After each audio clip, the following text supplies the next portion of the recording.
الله وبركاته إن الحمد لله اللهم صل على محمد وعلى آل محمد كما صليت على إبراهيم وعلى آل إبراهيم إنك حميد مجيد اللهم بارك على محمد وعلى آل محمد كما باركت على إبراهيم وعلى آل إبراهيم إنك حميد مجيد அன்பிற்குரிய சகோதரர்களே தாய்மார்களே, இந்த ரெண்டாவது அமர்வு கேள்வி பதில் நிகழ்ச்சி உங்கள் எல்லாருக்குமே தெரியும். ஆண்கள் நேரடியாக கேட்டுருங்க. பெண்கள் நீங்கள் எழுதல ஒரு பேப்பரில் எழுதி இன்ஷா அல்லாஹ் மேலே கொடுத்து விடுங்க. உங்கள் கேள்விகளுக்கு இன்ஷா அல்லாஹ் பதில் சொல்லுவோம். கேள்வி கேட்குறது உண்மையிலே நான் மார்க்கத்தை தெரிஞ்சுக்கிறணும், அமல்படுத்தணும், அந்த நோக்கத்தில் கேளுங்க. நீங்கள் கேட்குறதுல ஒன்று அந்த கேள்வியின் மூலமாக பதில் மூலமாக அல்லாஹ் இம்மையிலையும் வெற்றியை தரணும், மறுமையிலையும் வெற்றியை தரணும், அந்த மாதிரி. அல்லது ஒன்று இம்மையில் அல்லது மறுமையில் ஏதாச்சும் ஒரு ஃபாயிதா இருக்கணுமே தவிர ஃபாயிதா இல்லாத வேஸ்ட் கேள்வியை கேட்காதிய. அதே மாதிரி உங்களுக்கு ஆல்ரெடி தெரியும் இவன் என்ன சொல்றான்னு டெஸ்ட் பண்ணுவோம், சரியா? அப்படின்ட்டு என்னைய ஒரு எலி பூனை மாதிரி ஒரு டெஸ்ட் பொருளாக என்னைய தயவு செய்து ஆக்க வேண்டாம். அதே மாதிரி பார்த்தீங்களாக்க மாஷா அல்லாஹ் தபாரக் அல்லாஹ் இவ்வளோ பேர் வந்திருக்கிறீங்க. நம்ம தமிழ்நாட்டில் பல்வேறு இயக்கங்கள் அமைப்புகள் இருக்கின்றன. எந்த அமைப்புகளை பற்றிய கேள்வியோ எந்த அமைப்பின் தலைவர்களை பற்றிய கேள்வியோ நமக்கு வேண்டாம். நம்ம அது மாதிரிலாம் கேட்கறதுக்காக வரலை. நம்முடைய நோக்கம் இல்மு அமல் ஜன்னா, இதான் நம்முடைய நோக்க. இந்த நோக்கத்தை மையமாக வச்சு இன்ஷா அல்லாஹ் கேளுங்க. எனக்கு என்ன தெரியுமோ என்ன அறிவு அல்லாஹ் எனக்கு கொடுத்துக்கிறானோ அதை வச்சு இன்ஷா அல்லாஹ் பதில் சொல்றேன். கேட்கறவங்க முடிஞ்ச அளவுக்கு பள்ளிக்கு அதிகமா வர்றவங்க கேட்கறத விட இந்த புதுசா வர்றாங்க இல்ல அவங்களுக்கு கொஞ்சம் முன்னுரிமை கொடுத்தால் இன்னும் நல்லா இருக்கு. ஏன்னா அதிகமா வர்றவங்களுக்கு நான் நேரடி தொடர்பில் இருப்பேன். வகுப்பு வர்றாங்க, படிக்கிறாங்க, போறாங்க, போனு கேள்வி கேட்டுக்கெல்லாம் எப்பமாச்சும் வர்றாங்கல்ல, தொடர்பு இருக்கு இல்லாம இருக்கு பத்தியெல்லாம் அவங்க கேட்டா இன்னும் ஃபாயிதா ஜாஸ்தியா இருக்கும். கேளுங்கத்தா, கேளுங்கத்தா.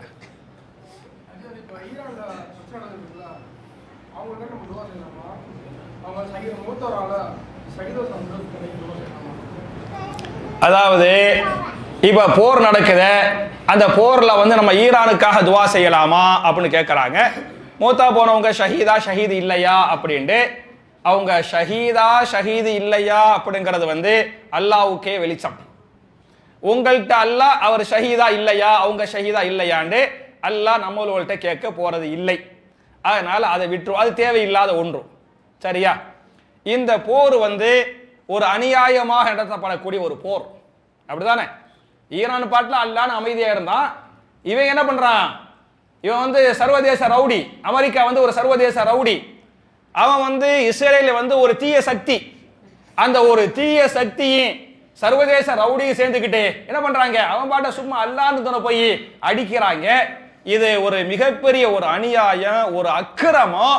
இது மாதிரியான இன்னைக்கு இன்னொரு நாட்டுடைய பிரதமரை என்ன பண்ணிட்டான்? தூக்கிட்டு ஜெயில வச்சுட்டான், சரியா? அப்புறம் இதை முடிச்சதுக்கு அப்புறம் நான் கியூபாவுக்கு போக போறேன், புரிஞ்சா? ஒரு இந்த ரவுடி பண்ணுவான் பத்தியலா, அது மாதிரி இருக்குது. இது மாதிரியான அட்டகாசங்களை அழிக்கப்படணும், ஒழிக்கப்படணும் அப்படின்னும் முஸ்லிம்கள் பாதுகாக்கப்படணும் அப்படிங்கிறதுக்காக கண்டிப்பா துவா செய்யுங்க. மட்டுமல்லாமல் இது சர்வதேச எல்லா வகையிலையும் தாக்கத்தை உருவாக்கும். நீங்க இந்த ஹுர்முஸ் மூலமாக எதை விடல, நம்ம தமிழ்நாட்டிலேயே கேஸ் சிலிண்டருக்கு தட்டுப்பாடு விட்டது. இன்னைக்கு அப்புறம் பார்த்த டீசல் பெட்ரோலு எல்லாம் தட்டுப்பாடு வந்துடும், விலைவாசி ஏறும், மற்ற எல்லா பொருளும் ஏறும். அதனால கண்டிப்பா இந்த போர் நிறுத்தப்படணும் அப்படின்னும் இந்த ரவுடியும் தீய சக்தியும் ஒழிக்கப்படணும் அப்படின்னும் கண்டிப்பா துவா செய்யுங்க. தம்பி, ஒரு சின்ன பையன் கேட்டாப்பிள்ளையா, ஒரு சின்ன பையன் எந்திரிச்சாப்பிள்ளையா, ஒரு பையன் நீந்தாமா.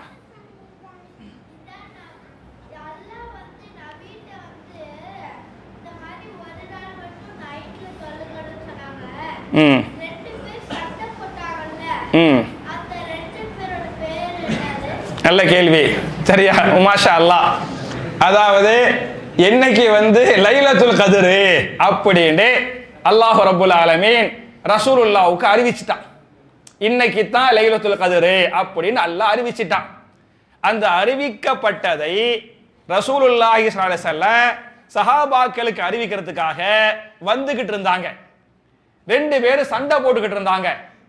அவங்கள சமாதானப்படுத்தும் போது அல்லாஹ் என்ன பண்ணிட்டான், இந்த இல்ம ரசூலுல்லாஹ்ட்ட இருந்து எடுத்துட்டான். கொடுத்த இல்ம அல்லாஹ் எடுத்துட்டான். எடுத்தனா ரசூலுல்லாஹ் மறந்துட்டாங்க. அப்ப சொன்னாங்க, அல்லாஹ் சொன்னா உங்க அதனால தான் சண்டை போடக்கூடாது. புரிஞ்சா? சண்டை போட்டா லாபம் இல்ல, நஷ்டம் தான். அல்லாஹ் எடுத்துட்டான். அதனால நீங்கள் லைலத்துல் கத்ரை ரமலான் மாதத்தின் கடைசி 10 ஒற்றை படைகளில் தேடிக்கொள்ளுங்கள் அப்படின்னு சொல்லிட்டாங்க. புகாரிலேயே ஹதீஸ் வருது. அந்த 2 பேர் சண்டை போட்ட 2 பேர் யாரு அப்படின்னு தம்பி கேட்கிறாப்புல. தம்பி, பொதுவா ஹதீசுகள் வரலாறுகள்ல நல்லவங்க பேர் இருக்குமே தவிர கெட்டவங்க பேர் இருக்காது. பொதுவா இப்ப நல்லவங்க சொன்னா அவர் பேரோடு வரும். கெட்டது செஞ்சிருந்தால் அவங்க பேரை சொன்னா உங்களுக்கு அந்த பேரை படிச்சாலே அந்த ஞாபகம் வருமா இல்லையா? அதனால அந்த பேர் பொதுவா ஹதீசுகள் வரலாறுகள்ல சொல்லப்படாது. அந்த எந்த 2 பேருன்னு தெரியல. வல்லாஹு அலம். ஒரு பேச்சுக்கு ரசூல் ஸல்லல்லாஹு அலைஹி வஸல்லம் சொல்லியிருந்தால் நீங்க அந்த ஒரு நைட்டு மட்டும் தான் பள்ளிக்கு வந்திருப்பீங்க. சொல்லாதனால அந்த கடைசி 10க்கு வர்றமா இல்லையா, இபாதத் பண்றமா இல்லையா, அந்த ஃபாயிதா எடுத்து போயிட வேண்டியதான். ஓகே, வேற கேளுங்க. ஏமா பெண்கள் எழுதி அனுப்பி விடுங்க இன்ஷா அல்லாஹ்.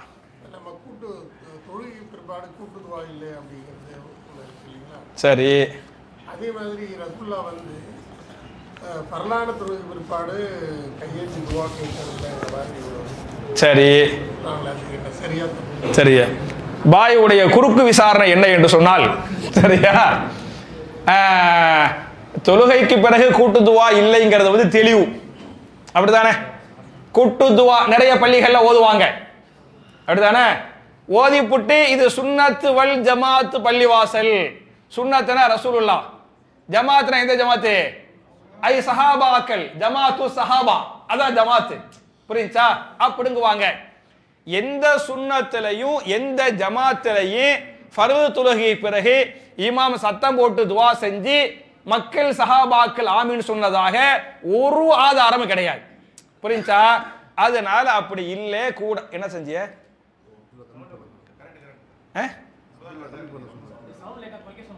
ஓகே ஓகே ஓகே, சரியா? அப்படிங்கிறது ஒன்றும்.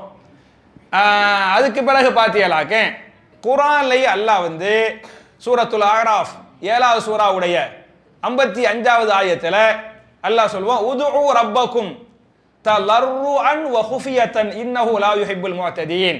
உங்களுடைய ரப்பிடத்தில் நீங்கள் துஆ செய்யுங்கள், எதுவாக? பணிவாக, ரகசியமாக, சத்தம் இல்லாமல் கேளுங்கள் அப்படின்னு அல்லாஹ் சொல்லிட்டான். அதனால சத்தம் போட்டு கேட்கறது தப்பு அப்படிங்கிறது முதல் செய்தி. நம்ம சத்தம் இல்லாம மெதுவா நம்ம கேட்கிறோமா இல்லையா? அப்படியும் கேட்ட மாதிரி எங்கேயும் ஹதீஸ் இல்லையே அப்படின்னு சொல்றாங்க. ஹதீஸ்னா என்னன்னு சொன்னா, ரசூல் ஸல்லல்லாஹு அலைஹி வஸல்லம் சொன்னது, அவர்கள் செய்தது, அவர்கள் அங்கீகரித்தது. இந்த 3 ஹதீஸ்.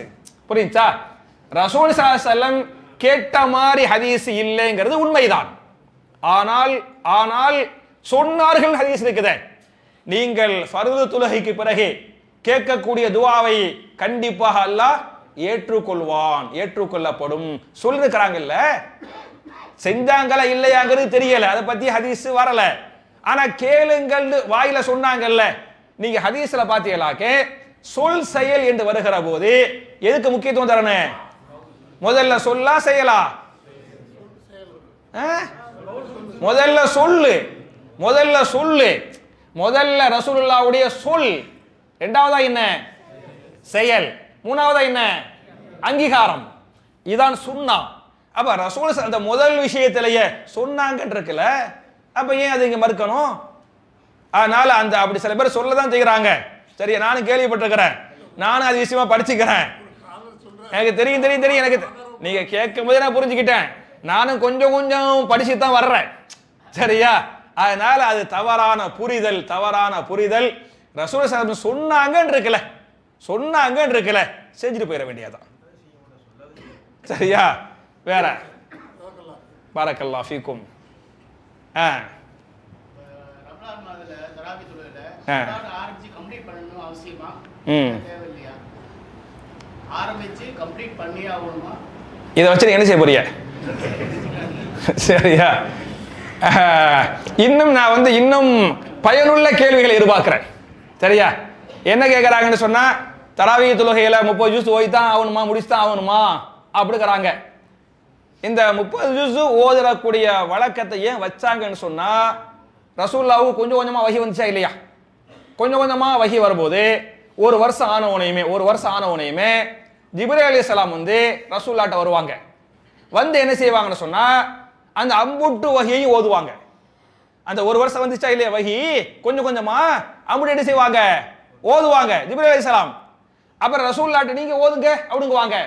ரசூல் ஸல்லல்லாஹு அலைஹி வஸல்லம் ஜிப்ரீல் என்ன செய்வாங்க, அந்த அம்புட்டு இந்த வருஷம் ஒரு ரெண்டு ஜூஸ் வந்துச்சு வைங்களேன், 2 ஜூஸ் என்ன செய்வாங்க, ஓதுவாங்க. ஜிப்ரீல் அலைஹிஸ்ஸலாம் சரி பார்த்துக்கிடுவாங்க. வருஷம் குர்ஆன் இவங்க ஓதுவாங்க, அப்புறம் ரசூலுல்லாஹ் ஓதுவாங்க, ஜிப்ரீல் சரி பார்ப்பாங்க அப்படின்னு ஹதீஸ் இருக்குல்ல. வருஷம் ஃபுல்லா ஓதுனாங்கன்னு இருக்குல்ல. அப்ப நீங்க ஓதுனா என்ன?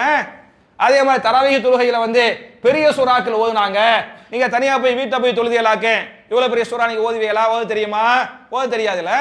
அப்ப செஞ்சா என்ன? அதனால செய்யுங்க. ஓகே. வேற ஜக்காத்துல மனைவி இருக்காங்க, தாய் இருக்காங்க, மகள் இருக்காங்க, ம் ரெண்டுக்கும் நகை இருக்கு. ம் நிசாபோட கணக்கு வந்து மூணுத்தையும் ஆட் பண்ணி கொடுக்கணுமா, இல்ல அவங்களுக்கு நிசாப் பண்ணி தனித்தனியா கொடுக்கலாம்? என்ன கேட்குறாங்கன்னு சொன்னா, இந்த ஜக்காத் விஷயமா மனைவி, தாய், மகள் இருக்கிறாங்க. இப்போ நம்ம வரி இருக்கு பத்தியலா, ஒவ்வொரு தலைக்கு ஒரு 10 லட்சம் ரூபாய் வரை வந்தா வரி இல்லை அப்படித்தானே, ஒவ்வொரு அக்கௌண்ட்லையுமே அப்படித்தானே. இது என்னைய விட பெரிய பெரிய தொழிலதிபர்களுக்கு தான், நமக்கு காசு உள்ளவங்களுக்கு தான் காசை பத்தி தெரியும், எனக்கு பெருசா தெரியாது. ஆனாலும் கொஞ்சம் கொஞ்சம் படிக்கிறோம் பத்தியலா, பட்ஜெட்ல என்ன போடுறான். நான் பட்ஜெட்டுக்கு முன்னால அல்வா கிண்டுவாங்கல்ல, அப்பவே பார்ப்பேன். புரியுதா? அப்ப என்ன பட்ஜெட் போடுறான், என்ன வரி போட போறான் அப்படின்ட்டு. அதில் பாத்தியலாக்க தனிப்பட்டவர்த்த வந்து ஒவ்வொரு அக்கௌண்ட்டுக்கும் 10 லட்சம் வரை வந்தா கேள்வி கேட்கறது இல்லை அப்படிங்கிற மாதிரி போட்டு வச்சுக்கிறாங்க. அதே மாதிரி ஜக்காத்து வந்து எங்க அம்மா, என் மனைவி, என் மகள் இருக்கிறாங்க. உம்மாட்ட ஒரு 20 பவுன், மனைவிட்ட ஒரு 20 பவுன், மகள்கிட்ட 20 பவுன், மொத்தம் 60 பவுன் இருக்குது. இந்த 60க்கு சேர்த்து கொடுக்கணுமா, இல்ல பிரிச்சு கொடுத்துக்கலாமா இல்லையா? அப்படின்ட்டு அல்லது எப்படி வச்சுக்கலாம்னு சொன்னா, மொத்தமாவே 3 பேருக்கு சேர்த்து 20 பவுன் வைங்க. 3 பேருக்கு சேர்த்து எவ்வளவு? 7 பவுன் 21 பவுன் ஆயிடுச்சு. அந்த 21 பவுனுக்கு வந்து ஜக்காத் உண்டா இல்லையா? ஜக்காத் உண்டு. இப்ப 21 பவுன் இது 3 பேருக்கு சொந்தமான நகை தானே, பிரிச்சு விட்டா அந்த நிசாபை அடையல பத்தியலா, ஜக்காத் கொடுக்க தேவையில்லை பத்தியலா அப்படின்னு கேட்கறாங்க. உங்க மகளுக்கு வந்து கல்யாணம் முடிச்சிருந்தால், இந்த மகள்னு சொல்றீல்ல, அந்த மகள் கல்யாணம் முடிச்சிருந்தால் உங்க கண்ட்ரோல்ல இல்லை, அவங்க தனி கண்ட்ரோல் போயிட்டாங்க. கல்யாணம் முடிக்கிற வரையில மனைவியும் உங்க கண்ட்ரோல்ல, மகளும் உங்க கண்ட்ரோல்ல பிரிக்க முடியாது. அதே மாதிரி உம்மாவுக்கு வந்து வாப்பா இருக்கிறாங்கன்னு சொன்னா அது தனி குடும்பம். வாப்பா இல்லாம நம்ம கண்ட்ரோல்ல வந்துட்டாங்கன்னு சொன்னா நம்ம குடும்பம். அப்படி பார்த்தா நீங்க முடிவு எடுக்கணும். ஆமா. ஒரே ஒரு கேள்வி, மாதவிடாய் காலத்தில் பெண்கள் குர்ஆனை தொட்டு படிக்கலாமா? சரியா? பழைய கேள்விதான். உங்களுக்கு மாதவிலக்கு சமயத்துல குர்ஆன் ஓதக்கூடாதுன்னு எங்கேயுமே குர்ஆன்லையும் இல்லை, ஹதீஸ்லையும் இல்லை. நம்ம ஊர்கள்ல சொல்றாங்களே தவிர நீங்க குர்ஆனை படிச்சு பாருங்க, நீங்க ஹதீஸை படிச்சு பாருங்க. மாதவிலக்கு சமயத்துல 5 காரியத்தை செய்யக்கூடாது அப்படித்தான் தடை இருக்குது. எந்த 5 செய்யக்கூடாது? அந்த சமயத்தில் நீங்கள் தொழக்கூடாது, தடை இருக்குது. 2வது நோன்பு வைக்க கூடாது, தடை இருக்குது. 3வது காபத்துல்லாவை தவாஃப் செய்யக்கூடாது, தடை இருக்குது. 4வது கணவன் மனைவி உறவு கொள்ளக்கூடாது, தடை இருக்குது. 5வது இபாதத்திற்காக பள்ளிவாசலுக்கு வரக்கூடாது, கல்விக்காக வரதெல்லாம் தப்பு கிடையாது. இமாம் அஹ்மத் பின் ஹம்பலே சொல்லுவாங்க, ஒரு மதரசா, ஒரு பள்ளிவாசல்ல ஒரு மதரசா இருக்குது, அது பெண்கள் மதரசா.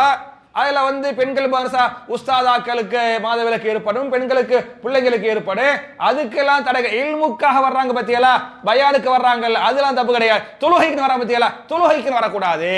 இந்த 5 தான் செய்யக்கூடாது அப்படின்னு குர்ஆன்ல இருக்கு, ஹதீஸ்ல வருது. அல்லாஹ்வே குர்ஆன்ல சொல்றான், வமா கான ரப்புக நசியா, உங்களுடைய ரப்பு எதையும் மறக்க கூடியவன் அல்ல. நம்ம தான் மறந்துடுவோம். ரப்பு மறப்பானா? ரப்பு மறக்க மாட்டான். அப்ப ஆறாவது இல்லை அப்படின்னு குர்ஆன்ல இருக்குது. அப்ப இந்த 5 தான் இருக்குதே தவிர எங்கேயாவது மாதவிலக்கு ஏற்பட்ட பெண்கள் குர்ஆனை ஓதக்கூடாது, குர்ஆனை தொடக்கூடாது அப்படின்னு எங்கேயுமே இல்லையே. இல்லாத ஒன்றை நம்மளா இப்படி உருவாக்குறது. அப்படி பாத்தியலாக்க மாதவிலக்கு ஏற்பட்ட பெண்கள் அவங்க காலை மாலை அதுக்காரர்கள் ஓதுமா ஓத வேண்டாமா? ஓதணும்ல. அதுல குர்ஆன் சூறாக்கள்லாம் வருமா வராதா? வரும்ல. மாதவிலக்கு ஏற்பட்ட பெண்கள் நைட்ல தூங்குறதுக்கு முன்னால அந்த ஓதக்கூடிய சூறாக்கள்ல சூரத்து முல்க் வருதா வரலையா? வருதா வரலையா தம்பி? நம்ம ஓதுறமோ இல்லையோ ரெண்டாவது விஷயம், சரியா? நம்ம ஓத மாட்டோம், அது தனி விஷயம். ஆனால் தூங்குறதுக்கு முன்னால எதை நீங்கள் ஓதுங்கள்? சூரத்துல முல்கை ஓதி விட்டு தூங்குங்கள். தூங்கினால கபருடைய அதாபூட்டு அல்லாஹ் பாதுகாப்பா. கபருடைய அதாபூட்டு அல்லாஹ் யாரை பாதுகாத்துட்டானோ அவர் அல்லாஹ் நரகத்தை விட்டு காப்பாத்திட்டான் அப்படிலாம் ஹதீஸ் வருது. அப்ப முல்க் வந்து பெருசா தெரியாது, மனப்பாடமா இருக்க. குல்ஹு அல்லாஹ் சூரா நீங்க ஓதுவீங்க, முல்க் வந்து ஓத தெரியாது. அப்ப குர்ஆனை பார்த்து தானே ஓத முடியும், ஓதலாம் தானே. அதனால அதெல்லாம் மாதவிலக்கு ஏற்பட்ட பெண்களும் காலை இதுக்கர்களை ஓதணும், துவாக்கள் செய்யணும், மாலை அதுக்காக சொல்லணும். தூங்குறதுக்கு முன்னாடி ஓதக்கூடிய சூறாக்கள் ஓய்வுபட்டு தூங்கணும். தாராளமா அவர்கள் குர்ஆனை ஓதுவதற்கோ குர்ஆனை தொடுவதற்கோ எந்த தடையும் இல்லை. நான் ஏற்கனவே சொன்ன அந்த 5க்கு தான் தடை. வல்லாஹு அலம். இதுக்கு பிறகு இன்ஷா அல்லாஹ் அப்புறம் வந்து ஜும்மாவுடைய தொழுகை பெண்களுக்கு உண்டா? அப்புறம் லுஹருடைய ரக்காத்து 4 தொழுது பின்பு ஜும்மா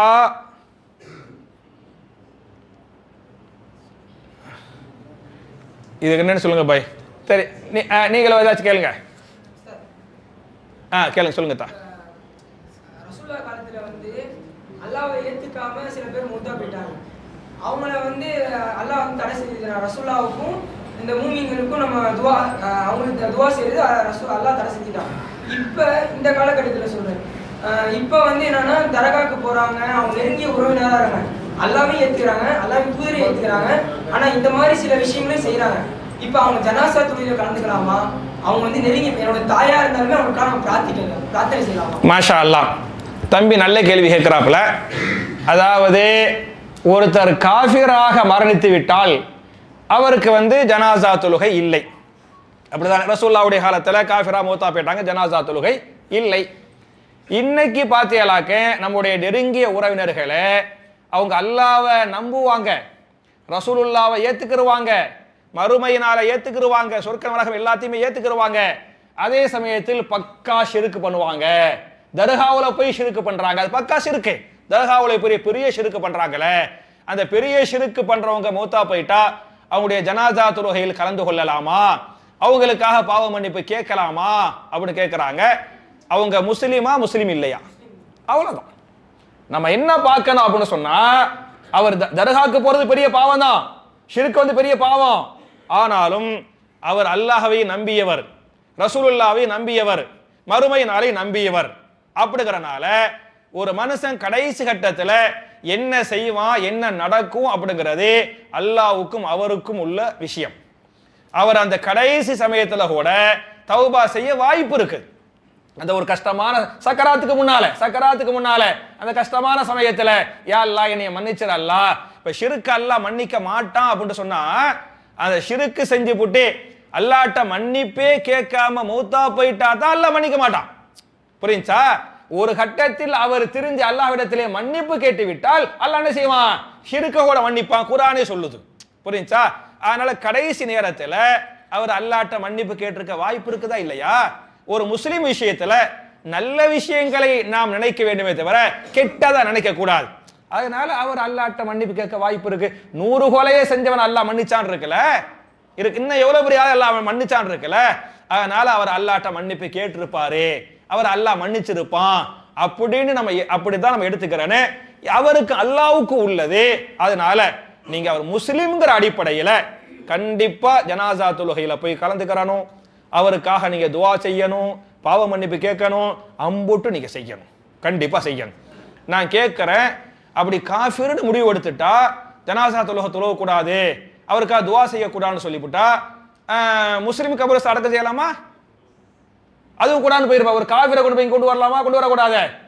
அதே மாதிரி சொத்துரிமை சட்டங்கள் சில பேர் இன்னைக்கு தமிழ்நாட்டில் சொல்றாங்க அவங்க சிறுக்கு பண்ணிட்டாங்க தொழுவக்கூடாதுன்னு சொல்லிவிட்டு, ஆனா சொத்துக்கு மட்டும் கரெக்டா வந்துருவாங்க.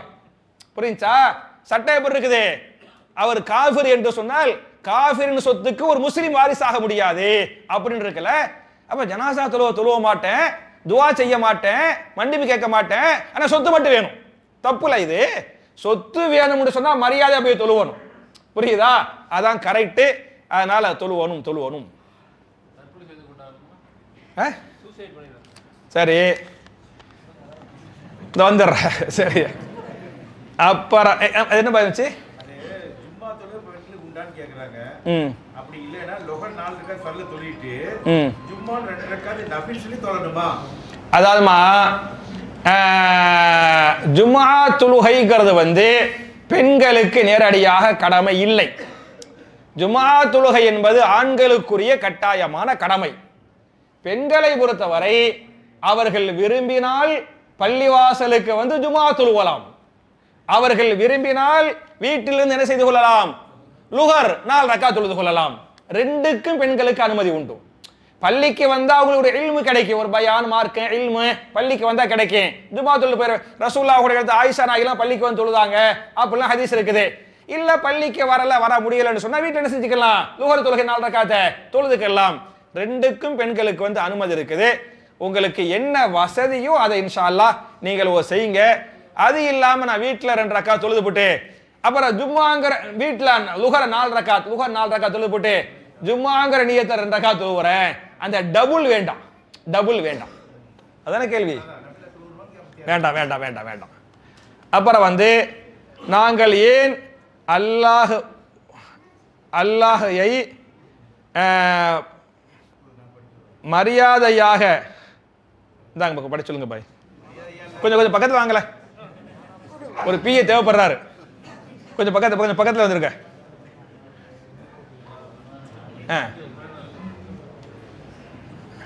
சரி அதுக்கு அடுத்த கேள்வி கொஞ்சம் லேட்டா வச்சுக்கிறோமே. கொஞ்சம் பயனுள்ள கேள்வியை முதல்ல கொண்டு வருவோம்.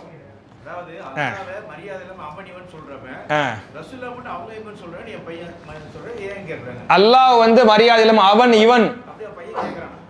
இவன் அப்படின்னு சொல்றமே, சரியா? என்னத்தா ஒருமையில சொல்றமே, ரசூல்லா மட்டும் அவர்கள் அப்படின்னு மரியாதையா பன்மையில சொல்றமே, ஏன் அப்படி சொல்றோம் அப்படின்னு பையன் கேட்கிறாரோ மாப்பிள்ளை கேட்கிறாரோ நமக்கு அது தேவையில்லை. நமக்கு என்ன பாயிண்ட், சரியா? இதுதான் நமக்கு சரி. அதாவது சில கரெக்டாவும் கேட்பாங்க. சரி, அதாவதுமா நம்ம இஸ்லாம் ஏகத்துவத்தை சொல்லுது. லா இலாஹ இல்லல்லாஹ், அல்லாஹ் ஒருவனே அப்படிங்கிறது. நம்ம எதுக்கு அல்லாஹ் அவன் இவன் அப்படின்ட்டு ஒருமையில சொல்றோம் அப்படின்னு சொன்னா, உங்களுக்கு தமிழ் மொழியில தமிழ் இலக்கணத்துல 3 வகையான வார்த்தை தான் வருது. ஒன்னு ஆண்பால், 2வது பெண்பால், 3வது அகிரிணை. அவன் வந்தான், அவன் போனான், இது ஆண்பால். அவள் வந்தாள், அவள் போனாள், இது என்ன? பெண்பால். அது வந்தது, அது போனது, இது என்ன? அகிரிணை. இந்த 3 தான் தமிழ்ல இருக்குது. புரியுதா? 4வது கடவுளுக்குன்னு ஒரு வார்த்தை தமிழ்ல இல்ல. இந்த 3ல நம்ம மரியாதையான வார்த்தை எதுன்னு சொன்னா, எது மரியாதை? ஆண்பால் தான் மரியாதை. புரியுதா? பெண்பாலை விட அகிரிணையை விட எது மரியாதை? ஆண்பால் தான் மரியாதை. அதனால அவன் என்று சொல்வதே மரியாதையான வார்த்தை 1. 2வது அவன் என்று சொன்னால்தான் அல்லாஹு அஹத், அல்லாஹ் ஒருவனே அப்படிங்கிறது அந்த இன்னு வந்தாதான் அவன் ஒருவனே அப்படிங்கிறது நிலைத்திருக்கும். ரசூல் ஸல்லல்லாஹு எந்த அளவுக்கு செய்வாங்கன்னு சொன்னா, அஷ்ஹது அல்லா இலாஹ இல்லல்லாஹுன்னு சொல்லும் போது என்ன செய்வாங்களாம்? இப்படி காட்டுவாங்களாம். பயான்ல இந்த அஷ்ஹது அல்லா இலாஹ இல்லல்லாஹ் அப்படி போது இப்படி கைப்படி வரல மடிச்சுக்கிட்டு ஆட்காடு என்ன செய்வாங்க?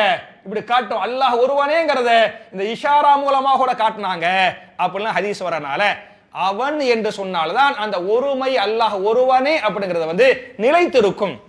அவர் அப்படின்னு சொன்னா கூட தமிழ் இலக்கணம் படிச்சவங்களுக்கு தெரியும், இரு என்பது பன்மை. இரு என்பது என்ன? பன்மை. நம்ம கல்லெல்லாம் பன்மைக்கு பன்மை சேர்த்துக்கிட்டோம். அவன் என்பது ஒருமை, அவர் என்பது பன்மை. அதனால நம்ம அவன் அவன் அப்படின்ட்டு அல்லாஹ்வை கண்ணியமா தான் சொல்றோம், அல்லாஹ்வை ஒருமையா சொல்றோம். தமிழ் மொழியில உருதுல பாத்தியலாக்க ஒவ்வொரு மொழிக்கு ஒரு கலாச்சாரம் இருக்குல்ல. அல்லாஹ்னே ஃபர்மாயா, அல்லாஹ் கஹே கஹாங்க அப்படிங்குவாங்க. அல்லாஹ்னே ஃபர்மாயா அது பன்மை வார்த்தை. இந்த நே வந்தா ஒருமையா சொல்லணும், ஆனா அது பன்மை பொருளை கொள்ளணும் அப்படிங்கிறது உருது. எனக்கு கொஞ்சம் கொஞ்சம் உருது தெரியும், புரியுச்சா? அப்ப உருது மொழியில அல்லாஹ்வை பன்மையா சொல்றாங்க. அது பன்மைனா நீங்க பன்மையாக நினைக்க கூடாது. அது அல்லாஹ்வுடைய இஸ்ஸத், அல்லாஹ்வுடைய ஜலாலியத்து, அந்த நியத்தில் அந்த மொழியுடைய கலாச்சாரம். தமிழ்ல அவன் இவன் அந்த மூணுல இதான் கண்ணியமா தான் பேசுறோம். பிளஸ் அந்த ஏகத்துவம் நிலைநாட்டப்படுகிறது. சரியா? ரசூல்லா மனுஷன் தானே, மனுஷங்கிற முறையில் அவர்கள் ஒரு ரசூல் பல ரசூல் வந்துக்கிறாங்கல்ல, பல ரசூல் நினைச்சா கூட தப்பு கிடையாது. பல ரசூல் வந்துக்கிறாங்கல்ல, தப்பு கிடையாது. பல அல்லாஹ் நினைச்சா தப்பா போயிடும். அதனால அப்படி சொல்றோம்.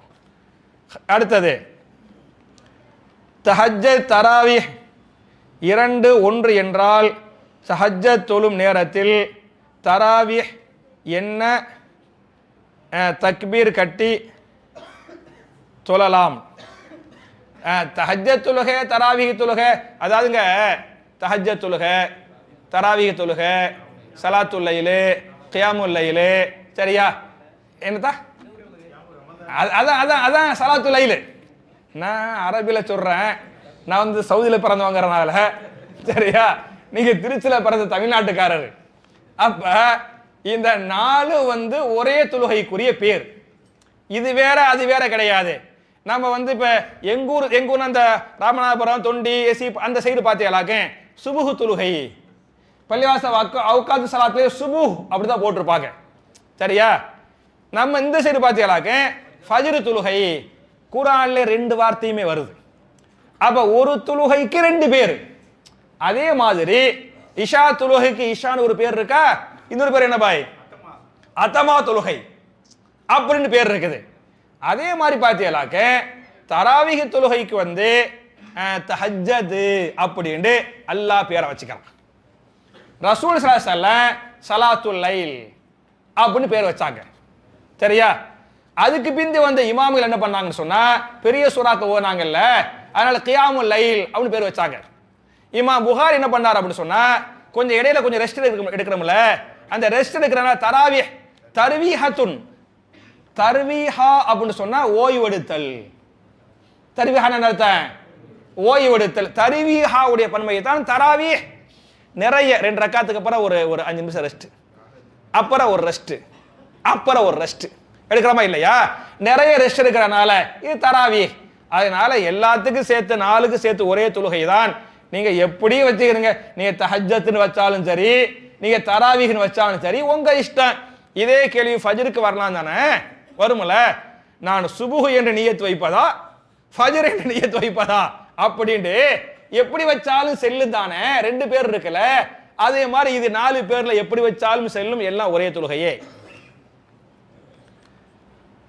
அப்புறம் குராம் செய்யும் போது இந்தாங்க பாய், படி சொல்லுங்க பாய். அவர் தான் காத்திபீன வஹி. வேற கேளுங்கத்தா.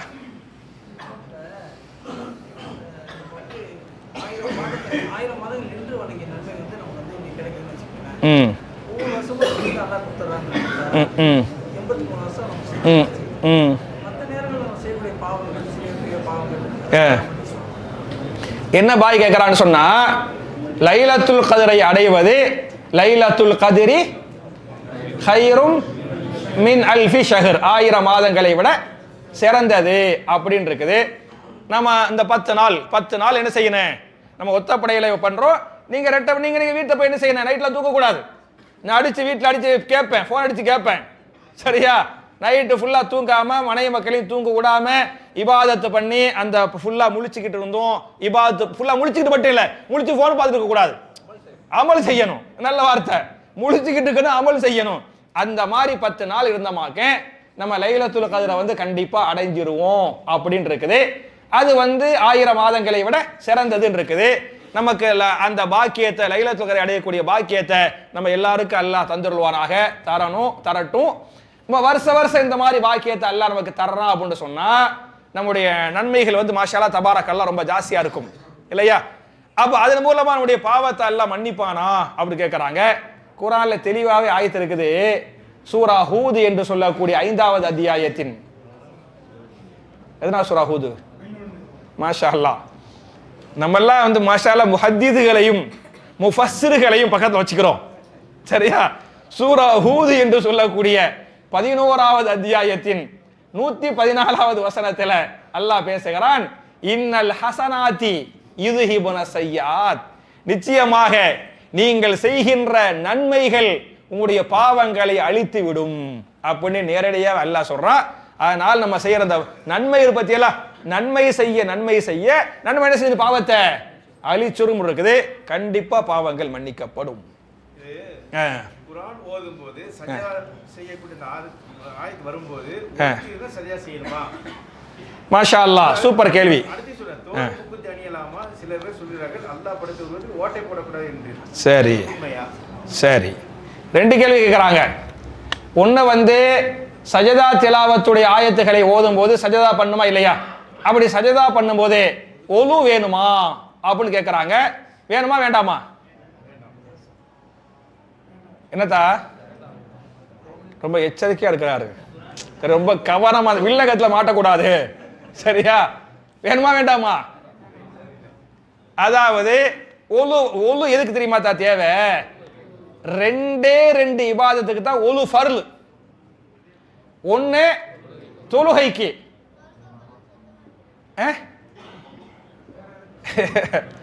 ஒன்னு தொழுகைக்கு, 2வது காபத்துல்லாவை தவாஃப் செய்வதற்கு, சரியாத்தா?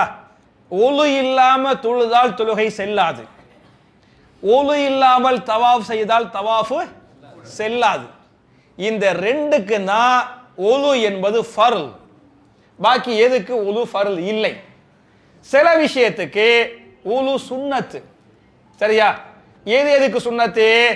நீங்க தூங்குறதுக்கு முன்னால ஒலு செய்து விட்டு தூங்குங்கள், இது சுன்னத். அதே மாதிரி பாத்தியாலாக்க நீங்கள் மனைவியோடு உறவு கொண்டு விட்டு மறுபடியும் உறவு கொள்ள நினைத்தால் நீங்கள் ஒலு செய்து விட்டு உறவு கொள்ளுங்கள், சுன்னத்து. உறவு கொண்டு விட்ட பிறகு தூங்கினால் நீங்கள் என்ன செய்யுங்கள்? ஒலு செய்யுங்கள், சுன்னத்து. முடிஞ்ச வரை நீங்கள் ஒலுவோடு இருங்கள், சுன்னத்து. இதெல்லாம் சுன்னத்தான ஒலுகள்.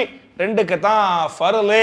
நீங்க குர்ஆன் ஓதி, நீங்க ஒலு இல்லாம குர்ஆன் ஓதுறீங்க, ஓதிக்கிட்டு இருக்கும்போது சஜதா திலாவத் ஆயத்து வருது, நீங்க அப்படியே சஜதா பண்ணலாம், புரிஞ்சா? அதெல்லாம் என்ன தேவையில்லை, ஒலு தேவையில்லை.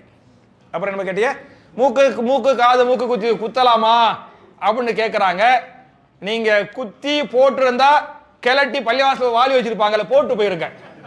கேட்கிறீல்ல, சொன்னா செய்யணும்ல, புரிஞ்சா? அதாவது இதெல்லாம் நம்ம ஊர்ல இப்படி சொல்லிக்கிறாங்க, மனுஷனுடைய உருவத்தை மாத்தக்கூடாது. நான் கேட்கிறேன், காது குத்துறதுனால உருவம் மாறி போயிருச்சா? காது குத்திட்டனால இதான் ஃபாத்திமா இதான் ஆயிஷான்னு தெரியாதா? உருவமே மாறியா போயிருச்சு. இதெல்லாம் நம்ம ஆள் எல்லாம் இந்த தமிழ். நான் ஒரு நாளைக்கு ஜும்மா பயணம் செய்யறேன், தமிழ்நாட்டு ஃபித்னாக்கள், புரிஞ்சா? அப்படி தனித்தலைப்பு போடுறேன். இதெல்லாம் தமிழ்நாட்டு ஃபித்னாக்களே தவிர நீங்க காது குத்தலாம், அது உங்கள் விருப்பம். நீங்க நினைச்சா காது குத்துங்க, நினைச்சா காது குத்தாம இருங்க, உங்க இஷ்டம். காது குத்த வேண்டான்னு மார்க்கத்தில் எங்கேயுமே தடை கிடையாது. இன்னும் சொல்ல போனா சஹாபிய பெண்மணிகள் காது குத்தி இருந்தார்கள், ஹதீஸ் வருத. அன்னை அஸ்மா பின்த் அபீ பக்கர் ரலியல்லாஹு அன்ஹா காது குத்தி இருந்தாங்க. ரசூல் ஸல்லல்லாஹு அலைஹி வஸல்லம் ஹிஜ்ரத்துக்கு போனாங்கல்ல, யாரோட போனாங்க? அபூபக்கர் சித்திக்கூட போனாங்கல்ல, போயிட்டாங்க. அபூஜஹில் வீட்டுக்கு வர்றான், கதவை தட்டுறான். யார் திறந்தது? அஸ்மா ரலியல்லாஹு அன்ஹா தான் கதவை திறந்தாங்க. எங்க உங்க வாப்பா, எங்க ரசூல்லா அப்படின்னு கேட்கறான் அபூஜஹில். அவங்களுக்கு அஸ்மா நாயகி தெரியும், இங்க தான் போனாங்கன்னு தெரியும். தெரியலன்னு சொல்லிட்டாங்க. அபூஜஹில் ஓங்கி கன்னத்தில் அரைவான், காதோடு சேர்த்து கன்னத்தில் அரைவான். கன்னத்தில் அரைஞ்சோனையுமே காது கிழிஞ்சிரும், ரத்தம் வரும், தோடு கீழே விழுந்துரும் அப்படின்னு ஹதீஸ் இருக்குதே. அப்ப அஸ்மா ரலியல்லாஹு அன்ஹா யாருடைய மகள்? அபூபக்கர் சித்திக் ரலியல்லாஹு அன்ஹுடைய மகள். அவங்க தான் ஹிஜ்ரத் போகும்போது ரொட்டி சுட்டு கட்டி அனுப்பி விடுறாங்க. அவங்க தோடு போட்டிருந்தாங்க, ரசூலுல்லாஹ் பார்த்து அங்கீகரிச்சாங்க. ஹதீஸ் இருக்குதே.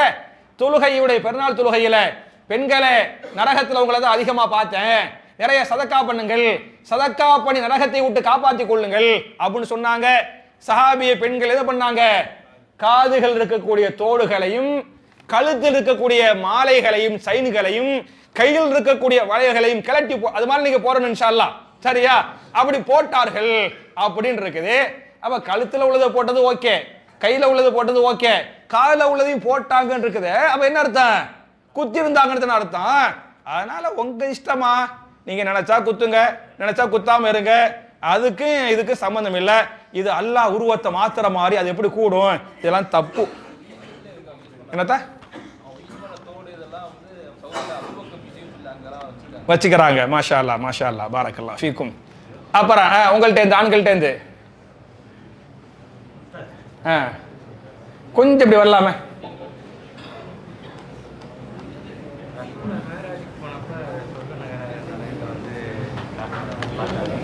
சரி சரி, என்ன கேட்குறாங்கன்னு சொன்னா, ரசூலுல்லாஹி ஸல்லல்லாஹு அலைஹி வஸல்லம் மேராஜுக்கு போகும்போது சொர்க்கம் நரகம் காட்டப்பட்டுச்சு. அதுல பார்த்தாங்க, நல்லவங்களையும் பார்த்தாங்க, கெட்டவங்களையும் பார்த்தாங்க அப்படின்னு இருக்குது. அப்ப 50 பேர் எல்லாம் அங்கே போயிட்டாங்களோ? சரியா? இன்னும் நம்ம இங்கே உட்காந்துட்டு இருக்கிறோம், சரியா? நமக்கெல்லாம் சொர்க்கத்தை தரணும், நம்ம எல்லாம் இன்னும் இங்கே பூமியில இருக்கிறோமே அப்படின்னு கேட்கிறாங்க. அதாவது ரசூலுல்லாஹி ஸல்லல்லாஹு அலைஹி வஸல்லம் போகும்போது அபூபக்கர் சித்திக் எங்க இருந்தாங்க? பூமியில இருந்தாங்க. உமர் ரலியல்லாஹு அன்ஹு எங்க இருந்தாங்க? பிலால் எங்க இருந்தாரு? எல்லாம் பூமியில தான் இருந்தாங்க. அந்த பூமியில உள்ளவங்களை ரசூலுல்லாஹ் சொர்க்கத்துல பார்த்தாங்கன்னு இருக்குது. புரிஞ்சா? பெண்கள் சொர்க்கத்துல பார்த்தாங்க, நரகத்துல நிறைய பேர் நரகத்தை பார்த்தாங்கன்னு இருக்குது. இதெல்லாம் பிறகு நடக்க போகக்கூடிய ஒன்றை அல்லாஹ் எடுத்து காட்டுகிறான். அது எடுத்து டைரக்டான நெசமான இது கிடையாது, இப்படித்தான் நடக்கும் அல்லாஹ் எடுத்து காட்டான். அப்படித்தான் புரிஞ்சுக்கிறோம். அப்புறம்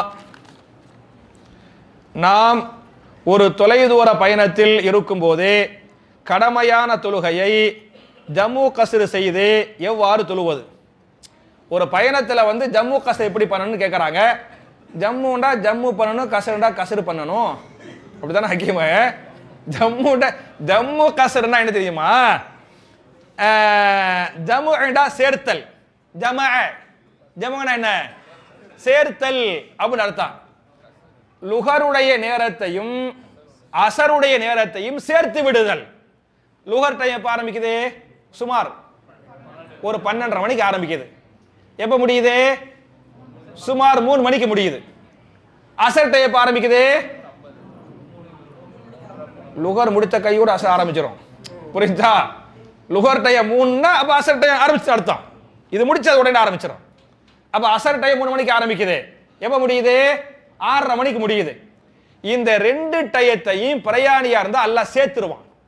அல்லாஹ் சேர்த்துட்டனால அந்த லுகருடைய 12:30 மணிக்கு இருக்கு பத்தியலா, அப்பமே நீங்க லுகர 2 அந்த 4 2 குறைக்கிறோம் பத்தியலா, அது கஸ்ர். சரியா? 2 ரக்காத்து ஒரு 12:30 மணிக்கு தொழுது போட்டு அப்புறம் ஒரு 12:35க்கு என்ன செஞ்சுக்கலாம்? அசர்ங்கிற நியத்துல அடுத்த 2 ரக்காத் தொழுதுக்கலாம். இது ஜம்மு கசரு. இது 12:30 மணிக்கு தொழுவலாம், 1 மணிக்கு தொழுவலாம், 2 மணிக்கு தொழுவலாம். அசர் டைம் முடியுது பத்தியலா, அது வரை நீங்க தொழுதுக்கலாம். இதான் கசரு என்று சொன்னால் 4 ரக்காத்துகளை 2 ரக்காத்தாக குறைத்தல் என்று பொருள். ஜமு என்று சொன்னால் லுகரு வக்து தனியா, அசர் வக்து தனியா, மகரிபு வக்து தனியா, இஷா வக்து தனியா அப்படின்னு இருக்கு பத்தியாலா. இதுல லுகர் வக்தையும் அசர் வக்தையும் சேர்த்துக்கலாம், மகரிபு வக்தையும் இஷா வக்தையும் சேர்த்துக்கலாம். இதுதான் ஜமு. சரி, புரிஞ்சுல? ஹயர். ஜம்மு காஷ்மீர்ல ஆ தூர லிமிட் இருக்கா?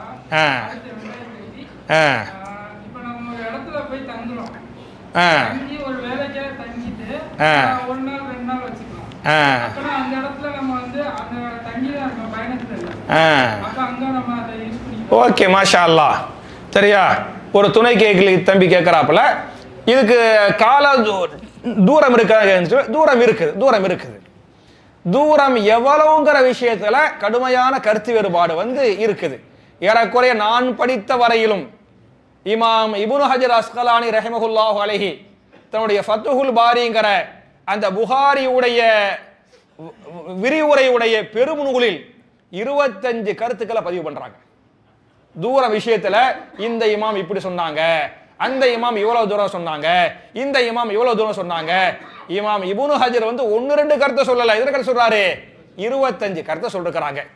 உள்ளதிலேயே குறைஞ்ச கருத்து என்ன அப்படின்னு சொன்னா, உங்க ஊருடைய எல்லையிலிருந்து 25 கிலோமீட்டர் தாண்டி போகணும். ஊர் எல்லை, வீட்டு எல்லை இல்ல, ஊர் எல்லை. ஊர் எல்லையிலிருந்து 25 கிலோமீட்டர் தாண்டி போயிட்டா நீங்க பிரயாணியா ஆயிருவிய, பண்ணிக்கலாம் அப்படிங்கிறது உள்ளதிலேயே குறைஞ்ச கிலோமீட்டர். சரியா, நீங்க பிரயாணியா போயிட்டு ஒரு ஊர்ல போய் தங்குறியன்னு சொன்னா போய்கிட்டே இருந்தா தான் ஜம்மு காஷ்மீர் பண்ணணும். ஒரு ஊர்ல போய் ஒரு நாள் தங்கிட்டா அப்படிலாம் கிடையாது. நீங்க முசாஃபிர் இல்லையா, அதான் கணக்கு. முசாஃபிர்னா என்ன? வீடோட போய் யாசம் எடுப்பாங்களே, அவங்க இல்லையா முசாஃபிர்? ஏமா முசாஃபிர் வந்துக்கிறோமா, கேள்விப்பட்டது இல்லையோ? 2 தான். ஒன்னு முகீம், 2வது முசாஃபிர். முகீம்டா என்ன? உள்ளூர்காரர். முகீம் என்று சொன்னால் உள்ளூர்காரர். தம்பி உங்களுக்கு எந்த ஊரு, எங்க தங்குறிய? இங்கே தான் திருச்சி தானே. அப்ப நீங்க எல்லாம் முகீம், நான்லாம் முகீம். அப்ப முகீமுக்கு ஒரு சட்டம் இருக்குது. சரியா, முசாஃபிர் என்று சொன்னால் நம்ம வெளியூருக்கு போய் மெட்ராஸ் போயிட்டோம், மெட்ராஸ்ல ஒரு வேலையை போய் 3 நாள் தங்குறோம், 4 நாள் தங்குறோம், 1 வாரம் தங்குறோம். நம்ம முகீம் இல்ல, முசாஃபிர். போய்கிட்டே இருந்தா இல்ல, போய் ஒரு ஊர்ல நாள் தங்கதான் செய்வோம். ரசூலுல்லாஹ் போய் தங்குனாங்கல்ல, தங்குனாலே அந்த சட்டம் ஜம்மு காஷ்மீர் பொருந்தும். இப்ப உதாரணமாக ரசூலுல்லாஹி ஸல்லல்லாஹு அலைஹி வஸல்லம் மக்கா வெற்றிக்கு வந்தாங்கல்ல, எந்த வருஷம் வந்தாங்க? எந்த வருஷம் வந்தாங்க? ஹிஜ்ரி 1447 அப்படி இல்லையோ? எப்போ வந்தாங்க? ஹிஜ்ரி 8 வந்தாங்க. ரசூல் ஸல்லல்லாஹு அலைஹி வஸல்லம் மக்கா வெற்றியின் போது ஹிஜ்ரி 8 வந்தாங்க, மக்காவை கைப்பற்றினாங்க. மக்கா வெற்றிக்கு பிறகு 19 நாட்கள் மக்காவிலேயே தங்கினார்கள். அப்படி ஹதீஸ் வருது. புரிஞ்சாத்தா? மக்காவுக்கு வர்றதுக்கு வேணா 10 நாள் ஆனிச்சு மதீனாவுல இருந்து வர்றதுக்கு. ஆனா வந்துட்ட பிறகு மக்கா வெற்றிக்கு பிறகு 19 நாள் எங்க தங்கினாங்க? மக்காவுல தங்கினாங்க. அந்த 19 நாள் ஜம்மு காஷ்மீர் பண்ணினார்கள். அப்படி ஹதீஸ் வருது. ஓகே, ஆனா பண்ணிக்கலாம். அடுத்து இந்த அம்மாவை கேட்கிறாங்க, எந்த தொழுகையை எத்தனை ரக்காத்துகளாக தொழ வேண்டும்? இந்த ஜம்மு காஷ்மீர் சொன்ன பத்தியலா, அந்த சேர்த்தல் என்பது பகல் வேலை லுகர் அசர் இருக்கு பத்தியலா, இந்த லுகர் அசரை ஒன்னா சேர்க்கணும், மகரிப் இஷாவை ஒன்னா சேர்க்கணும். அசரை மகரிப் ஒன்னா சேர்க்கலாமா? சேர்க்க கூடாது. புரியுதா? இப்படித்தான் சேர்க்கணும். சேர்த்து என்ன செய்யணும் அப்படின்னு சொன்னா, ஒரு தொழுகையை கசரே பண்ண முடியாது. எந்த தொழுகைய?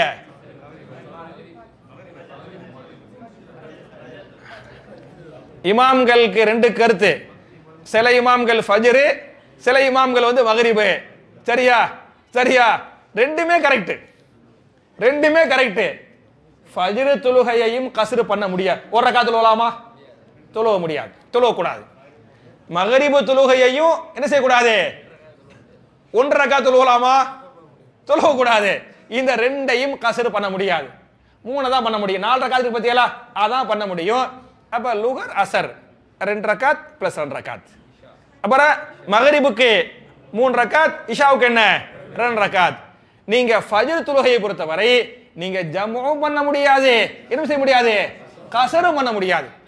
மகரிபை பொறுத்தவரை ஜம்உ செய்ய முடியும், கஸர் தான் பண்ண முடியாது. புரிஞ்சா? தம்பி புரிஞ்சா? ஜஸாக்கல்லாஹு ஹைரா. வேற அதுக்கு பிறகு தம்பி சொல்லுங்க தா. இது எல்லாம் சொன்னது. சரி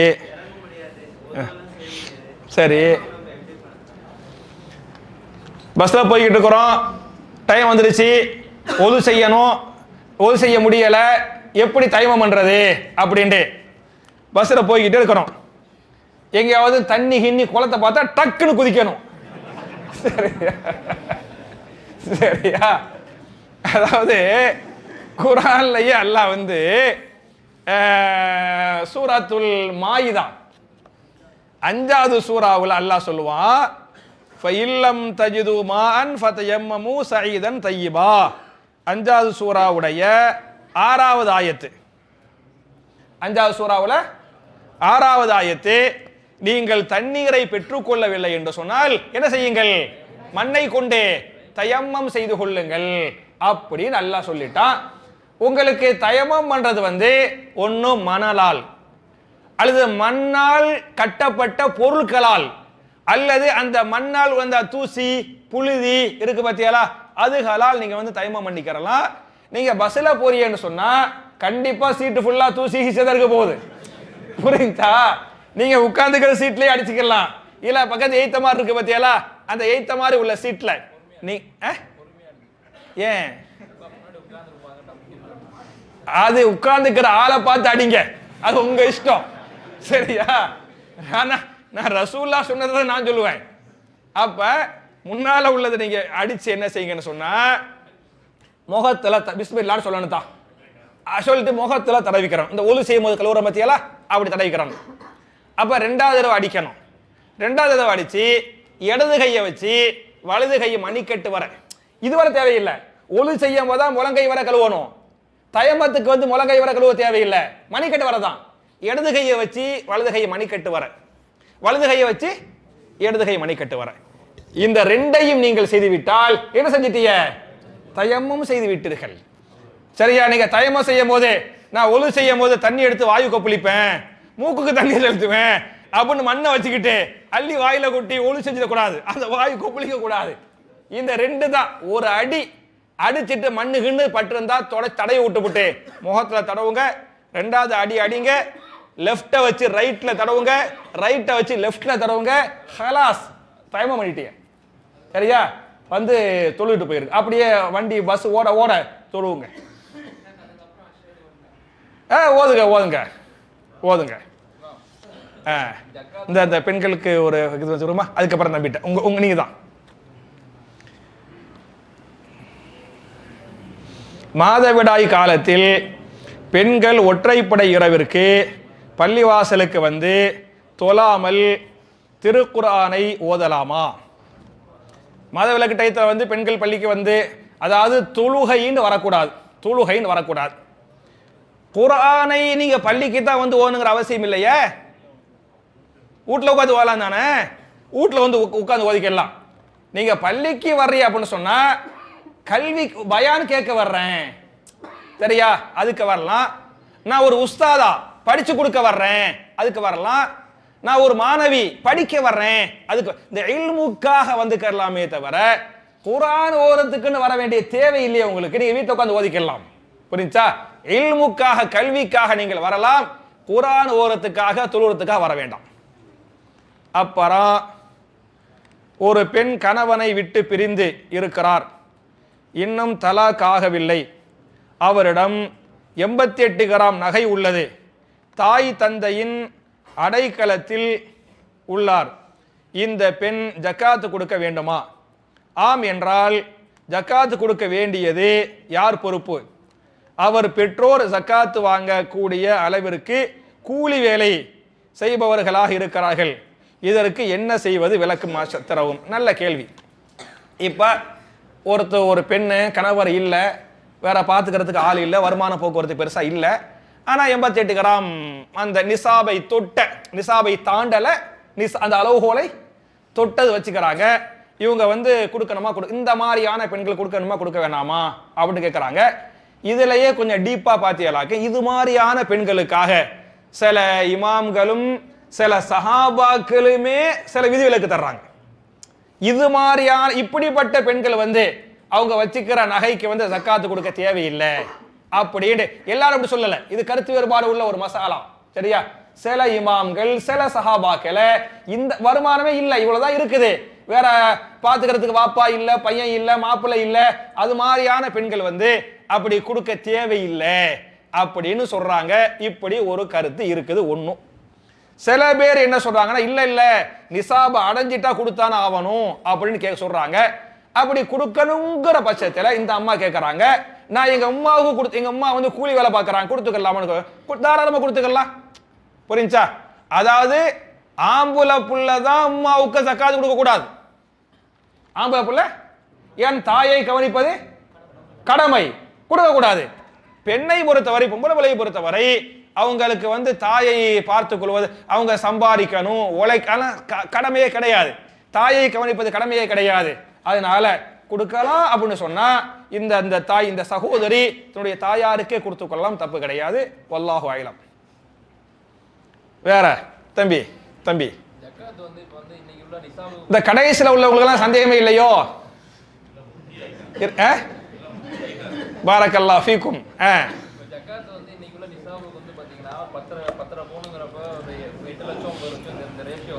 சரி, அதுக்கு வந்து இப்ப பாத்தீங்க லேண்ட் வாங்கி பண்றாங்க. சரி, அந்த லேண்டுக்கு வந்து ஜகாத் கொடுக்க கூடாது, தேவையில்ல, இது நகைக்கு தான் கொடுக்கணும்னு சொல்லி ஒரு கருத்து போயிட்டு இருக்கு.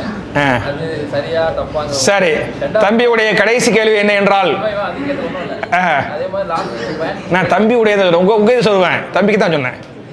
அதே மாதிரி இப்ப லாஸ்ட் டைம் நீங்க சொன்ன போது ஆடு சம்பந்தமான ஜகாத் வந்து இத்தனை ஆடுகள் இருக்குன்னு சொல்லி சுருக்கமாத்தா எலிஜிபிள் சொல்லியிருந்தீங்க. அது ரெண்டு மட்டும்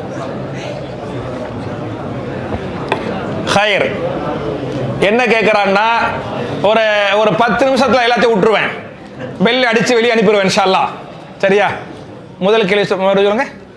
ஜகாத்தோடைய 10 பவுனுங்கிறப்போ 8 லட்சம் 9 லட்சம் லேண்ட் வாங்கி. சரி, இப்போ வந்து ஜகாத்தோடைய அந்த 10.5 பவுன் இருக்குது, அந்த 10.5 பவுனுக்கு ஒரு 8 லட்சம் வந்து அவர் சொல்றாரு.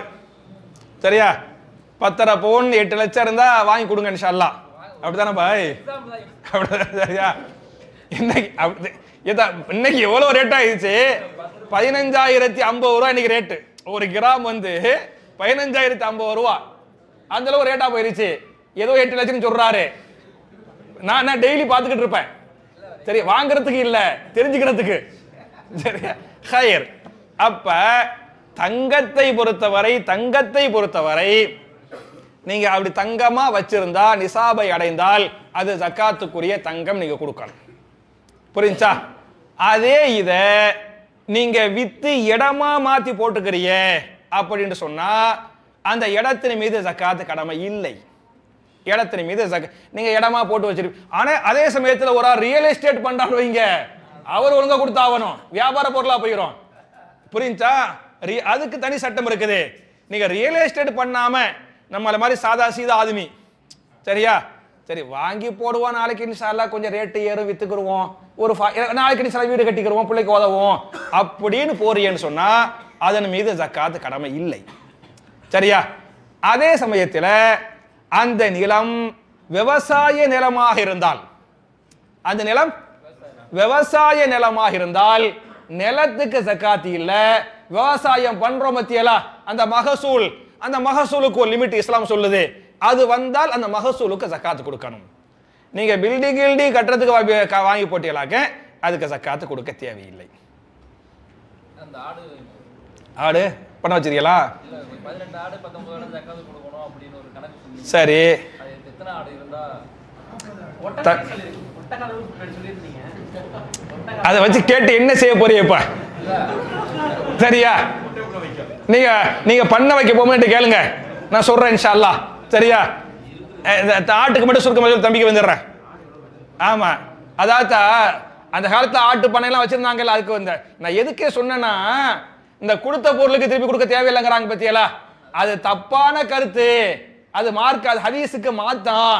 கொடுத்த பொருளுக்கு ரசூலுல்லாஹ் கொடுக்க சொன்னாங்க, அதுக்கு சொன்னேன். என்ன ஹதீஸ் வரும்னு சொன்னா 1 to 39 வரையில ஜக்காத் இல்ல. ஓகே, போமா நான் கேட்பேன் உங்கள்ட்ட, உங்க தம்பி பேர் என்ன? முகமது அலி, மறக்க முடியாத பேரு. சரியா? முகமது அலிட்ட கேட்பேன், 1 to 39 ஆடு இருந்தால் ஜக்காத்து தேவையில்லை. 40 to 120 வரை ஆடு இருந்தால் ஒரு ஆடு ஜக்காத்தா கொடுக்கணும். 121 to 200 ஆடு வரை இருந்தால் 2 ஆடு ஜக்காத்து கொடுக்கணும். 201 to 300 ஆடு இருந்தால் 3 ஆடு ஜக்காத்தா கொடுக்கணும். அதுக்கு மேல போனால் ஒவ்வொரு 100க்கும் ஒரு ஆட்டை ஜக்காத்தாக கொடுக்கணும்.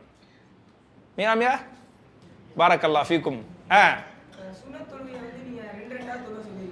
நான் சொல்லல, அப்படி ரசூல் ஸல்லல்லாஹு அலைஹி வஸல்லம் சொன்னார்கள். சரி ஓகே.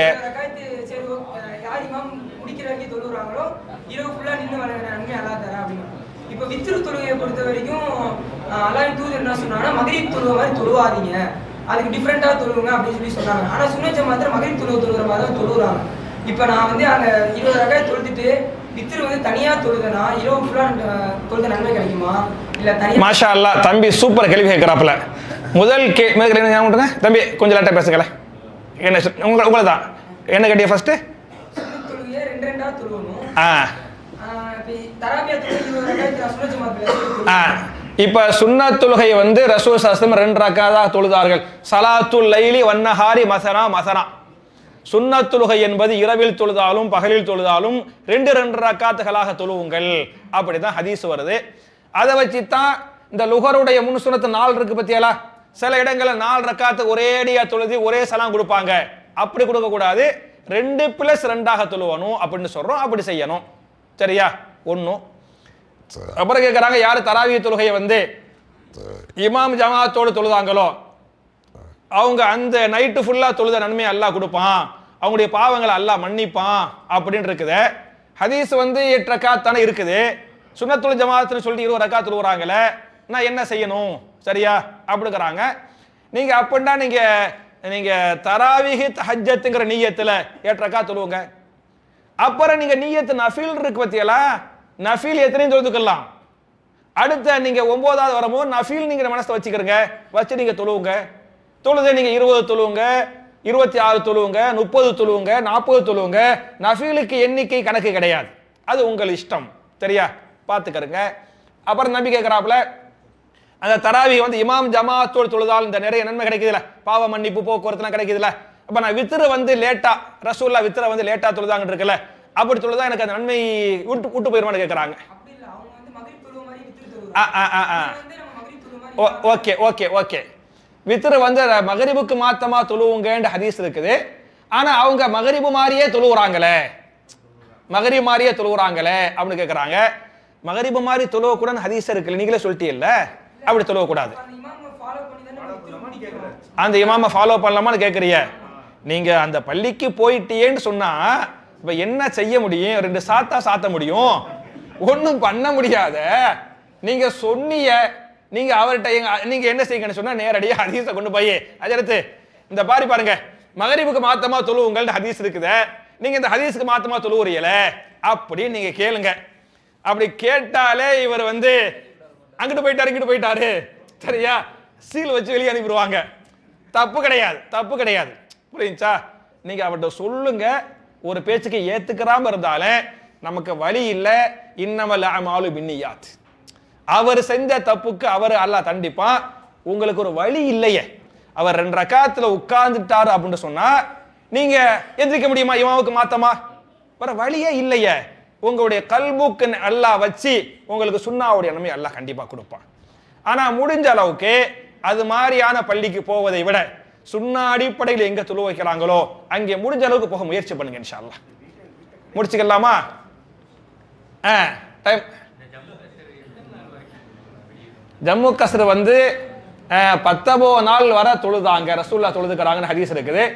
இப்னு அப்பாஸ் ரலியல்லாஹு அன்ஹு 19 நாள் தொழுதாங்கன்னு இருக்குது. கடைசி கேள்வி, சலீம் பாய் உடைய கடைசி கேள்வி, அதோட முடிச்சிடுறேன். ஒரு 2 நிமிஷம். என்ன அறிவிப்பு? அது எப்படி தடுத்து பண்ணுங்க எனக்கு தெரியல பாய். சலீம் பாய் உடைய கடைசி கேள்வி.